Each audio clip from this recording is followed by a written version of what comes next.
Lumière d'Ukraine par Alexa, épisode 1. L'Ukraine, le pays qui m'a vu avant que je ne le voie. Il y a des liens qui ne s'expliquent pas, des pays qui vous reconnaissent avant même que vous ne sachiez les nommer. L'Ukraine est entrée dans ma vie comme une évidence silencieuse, un fil ancien qui n'a cessé de se révéler au fil des années.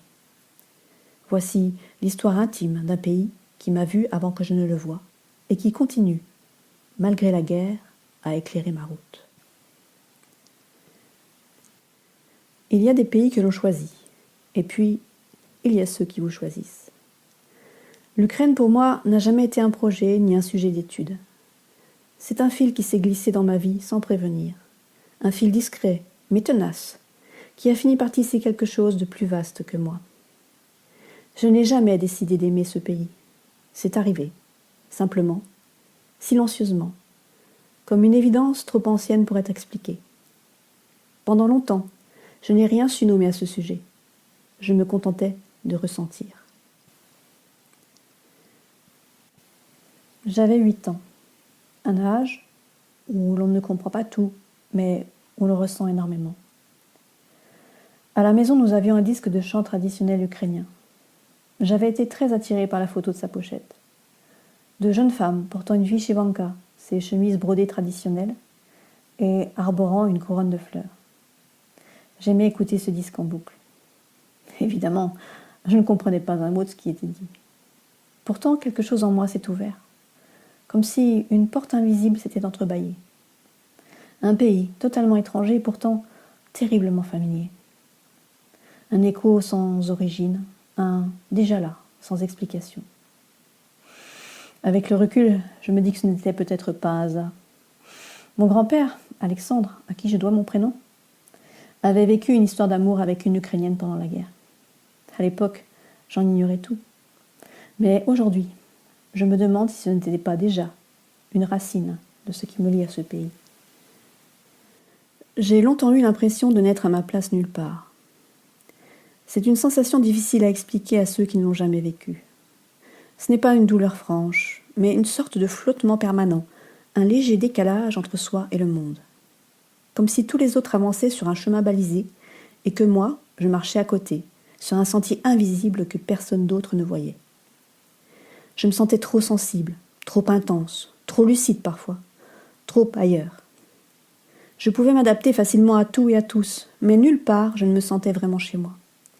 J'avais l'impression d'être une invitée dans ma propre vie, de jouer un rôle qui n'était pas tout à fait le mien. Cette errance n'était pas seulement géographique, elle était intérieure. Une sorte de nostalgie sans objet, de manque sans nom. Comme si quelque chose m'attendait quelque part, mais que je ne savais ni où, ni quoi, ni qui. J'ignorais encore que ce sentiment allait trouver un miroir ailleurs. J'ignorais que cet ailleurs serait un pays que je n'avais jamais vu, mais qui, étrangement, semblait déjà me connaître. J'ignorais que cette sensation de décalage n'était pas un défaut, mais un appel. Un appel vers un lieu, une culture, une lumière qui allait un jour me reconnaître. Et puis un jour, bien plus tard, au détour de l'écriture d'un poème, j'ai découvert Okeanerzy et l'univers de Sviatoslav Vakarchuk. Son intensité, cette manière de dire la vérité sans détour, mais sans dureté. Cette lumière qui traverse même les chansons les plus mélancoliques. J'ai commencé à écrire à ce sujet, à traduire les textes à partager, sans intention, sans stratégie, juste parce que ça me dépassait. J'ai créé un blog en anglais. J'ai raconté ce que je ressentais. J'ai essayé de faire connaître cet univers en France et dans le monde entier. Je ne savais pas que j'étais en train d'ouvrir une porte, pour Okeanerzy, mais aussi pour moi. Et puis, il y a eu cette rencontre, fondatrice, silencieuse, évidente, avec un Ukrainien. Je n'ai pas besoin d'en dire plus. Juste que cette rencontre a mis une lumière sur quelque chose que je portais déjà. Un miroir, un choc intérieur, une reconnaissance. En 2014, j'ai écrit sur mon blog en anglais dédié à Okeanerzy un article intitulé « Why a French fan created Ocean of Emotions ». Je ne le savais pas encore, mais c'était un texte fondateur. J'y racontais que tout avait commencé quand j'avais 8 ans, avec ce disque ukrainien que j'écoutais en boucle. Que je ne comprenais rien, mais que je ressentais tout. Que j'étais tombée amoureuse des langues slaves, de leurs sons, de leur souffle. Que j'avais donné un prénom ukrainien à ma fille, Oksana, sans vraiment savoir pourquoi. Que je m'étais mise à traduire les textes de Vakartchouk parce que je ne pouvais pas garder cette poésie pour moi, qu'il me fallait impérativement la partager. Et j'ai écrit cette phrase. C'est une vieille histoire d'amour avec l'Ukraine, mais je ne m'en suis rendu compte que récemment. C'était la première fois que je reconnaissais ce fil invisible. La première fois que j'admettais que ce lien n'était pas nouveau. Il était ancien, enfoui, patient. Ce blog que j'avais créé pour partager de la musique m'a en réalité permis de retrouver une part de moi. Il y a un moment apparemment anodin qui a tout changé. Un moment que je n'avais pas prévu. Une vidéo. La première où j'ai osé chanter en ukrainien. C'était en 2013. Je l'ai faite par défi, presque comme une blague, mais avec sérieux, pour ma fille Oksana. C'était sa chanson préférée d'Okean Elzy, Yatakrochu. C'était aussi la seule dont j'avais trouvé une traduction en anglais, et le texte me parlait profondément. Et puis au fond, je rêvais de chanter en ukrainien depuis l'enfance, il était grand temps. À l'époque, je ne parlais pas un mot de la langue, j'avais un accent improbable. Mais j'ai chanté, et quelque chose s'est ouvert en moi. Je me souviens de mon père qui m'a dit « Je ne comprends rien, mais cette langue te va si bien.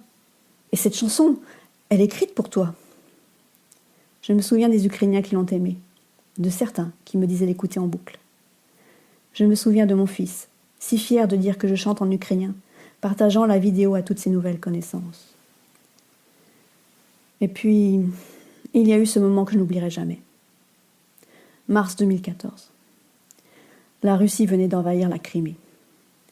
Sur les réseaux sociaux du fan club officiel, où Ukrainiens et Russes se côtoyaient, un silence assourdissant s'était installé.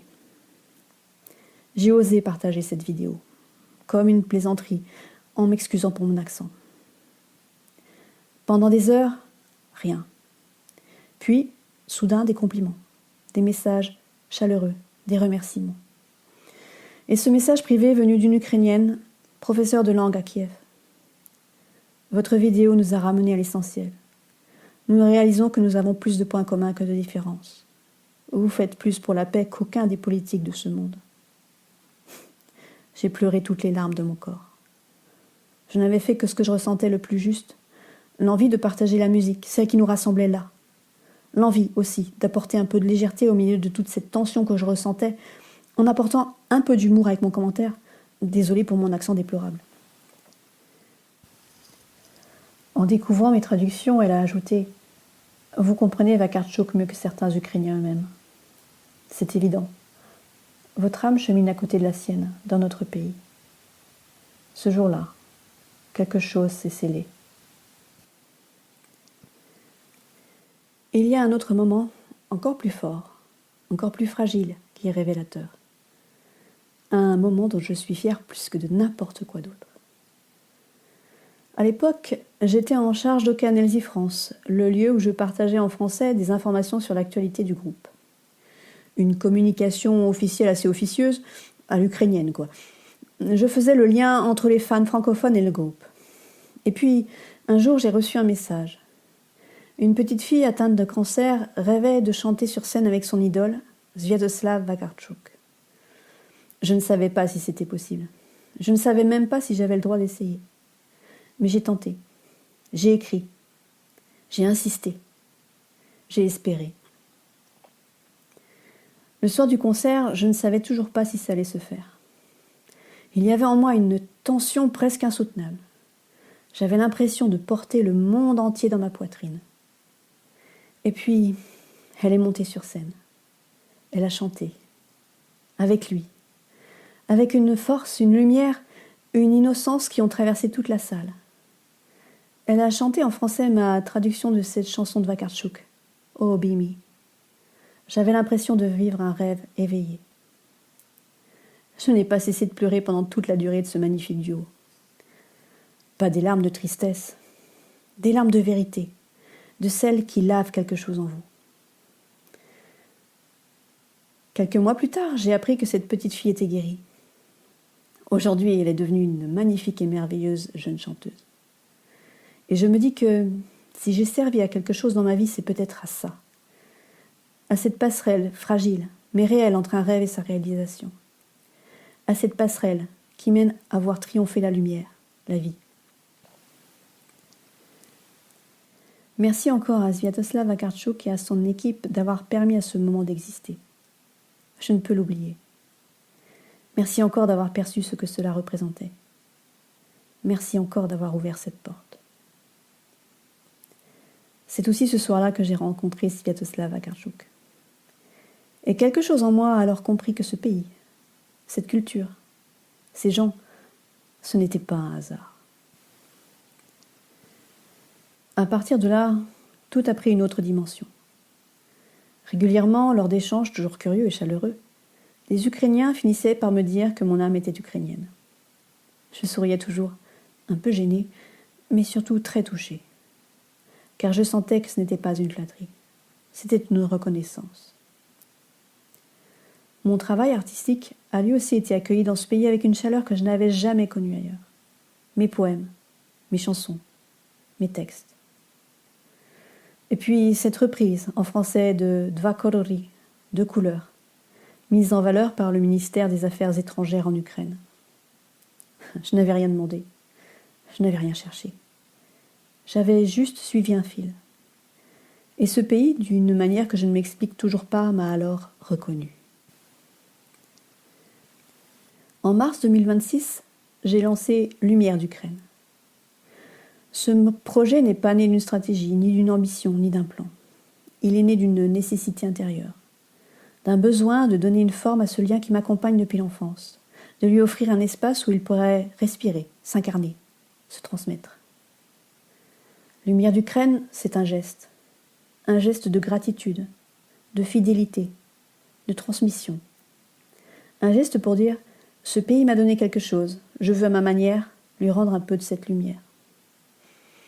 J'ai voulu créer un lieu où l'on pourrait découvrir l'Ukraine autrement, à travers ses voix, ses livres, ses artistes, ses symboles, ses couleurs, ses récits. Un lieu où l'on pourrait sentir ce que j'ai ressenti, la profondeur, la dignité, la douceur, la force tranquille de ce peuple. Je n'ai jamais voulu parler à la place d'eux. Je n'ai jamais voulu m'approprier quoi que ce soit. Je voulais juste ouvrir des portes, créer des ponts, faire circuler des voix qui méritent d'être entendues. Et d'une certaine manière, Lumière d'Ukraine m'a aussi permis de me reconnaître moi-même, de comprendre que ce lien n'était pas un hasard, ni une lubie, ni une passion passagère. C'était un axe, une direction intérieure, une fidélité ancienne qui, enfin, trouvait sa forme. Et puis récemment, quelque chose de fort est arrivé, quelque chose que je n'attendais pas, quelque chose qui m'a bouleversée. Je pèse mes mots. Une proposition de collaboration franco-ukrainienne. Je n'en dirai rien, ni le quoi, ni le qui, cela viendra en son temps. Je peux juste dire que c'est venu d'une personne dont j'admire profondément le travail et la posture. Quelqu'un qui incarne exactement ce que j'aime dans l'Ukraine. La dignité, la lumière, la profondeur, la vérité. Et cette proposition est arrivée au moment précis où je venais de lancer Lumière d'Ukraine. Au moment de l'anniversaire d'une rencontre décisive dans ma vie. Au moment où je doutais, où je me demandais si j'avais encore le droit de parler de ce pays. J'ai pleuré toutes les larmes de mon corps. Et contrairement à ce que vous pourriez penser, c'est très rare, mais en général, c'est à l'Ukraine que je le dois. Parce que j'ai eu l'impression que l'Ukraine me reconnaissait, qu'elle me répondait, qu'elle m'appelait, comme si tout ce chemin intérieur trouvait soudain un écho extérieur. Depuis février 2022, la guerre est revenue, plus vaste, plus brutale, plus longue, et tout s'est compliqué. J'ai eu, et j'ai encore peur. Peur de mal dire, peur de blesser, peur de continuer à parler d'un pays où je ne vis pas alors que ceux qui y vivent traversent l'indicible. Peur de ne pas être légitime, peur d'être déplacé. Le syndrome de l'imposteur, mais version géopolitique. J'ai senti une distance. Pas une rupture, une pudeur. Comme si je devais marcher plus doucement, parler plus bas, écouter davantage. Je ne voulais pas trahir. Je ne voulais pas simplifier. Je ne voulais pas m'approprier ce qui ne m'appartient pas. Il y a quelque temps, j'ai posté sur mon site web une biographie officielle. Elle dit que je suis poète, traductrice, lauréate d'un prix, membre de la SACEM, que j'ai créé le premier blog en anglais consacré à Auchan-Elzy, que j'ai assuré leur communication francophone, que je traduis des chansons ukrainiennes, que j'ai lancé mon projet Lumière d'Ukraine. Elle dit aussi que j'ai publié un recueil de poèmes, Dans le cœur du poète. Je l'ai écrit avant la guerre, mais en le relisant aujourd'hui, je comprends qu'il portait déjà cette lumière ukrainienne. Une manière de dire le monde avec douceur, intensité, vérité. Une manière de chercher la beauté, même dans les failles. Je crois que ce livre était déjà une réponse à ce pays, avant même que je ne sache que je lui répondais. Tout cela est vrai, mais ce n'est pas l'essentiel. Ce que cette biographie ne dit pas, c'est la part intime, la part inexplicable, la part qui ne rentre pas dans un CV. Elle ne dit pas que l'Ukraine m'a reconnu avant que je ne le comprenne. Elle ne dit pas que ce pays a été pour moi un miroir, un refuge, une maison intérieure. Elle ne dit pas que chaque traduction était une manière de respirer. Elle ne dit pas que chaque chanson était une manière de revenir à moi. Elle ne dit pas que chaque rencontre ukrainienne était une évidence. Aujourd'hui, je crois que ce texte, celui que vous entendez, est la biographie que je n'avais jamais osé écrire. La version vraie, la version intérieure. En 2022, j'ai décidé de reverser mes droits d'auteur à l'Ukraine. C'était un geste simple, presque instinctif. Une manière de dire « je suis là, je vous dois quelque chose, je veux contribuer, même modestement ». Ce geste m'a semblé naturel, comme si ce pays m'avait tant donné qu'il était évident de lui rendre un peu de ce que j'avais reçu. C'était pour moi essentiel, et je continue à aider de mon côté, à ma manière et aussi souvent que possible. Parce que je sais désormais une chose, c'est que tant qu'on parle des Ukrainiens, de leur culture, c'est qu'ils sont vivants. Tant qu'on transmet leur musique, leur poésie, leur lumière, on rappelle qu'ils ne sont pas qu'une guerre, qu'ils ont une identité, des racines, une beauté qui précède et dépasse la violence. Je ne parle pas de stratégie militaire, je ne parle pas de géopolitique, je ne parle pas de ce que je ne sais pas. Je parle de lumière, de culture, de mémoire, de ce qui reste quand tout brûle, de ce qui fait tenir un peuple. Je parle avec eux, pas à leur place. Et c'est une mission qui m'est chère. Je ne suis pas ukrainienne. Je n'ai jamais prétendu l'être. Mais une part de moi, une part que je ne peux pas expliquer, se trouve là-bas. Et ce pays, d'une manière mystérieuse et douce, m'a reconnue avant que je ne le comprenne. Alors oui, je continue à parler de l'Ukraine, avec pudeur, avec respect, avec cette lumière qui me relie aux Ukrainiens depuis si longtemps.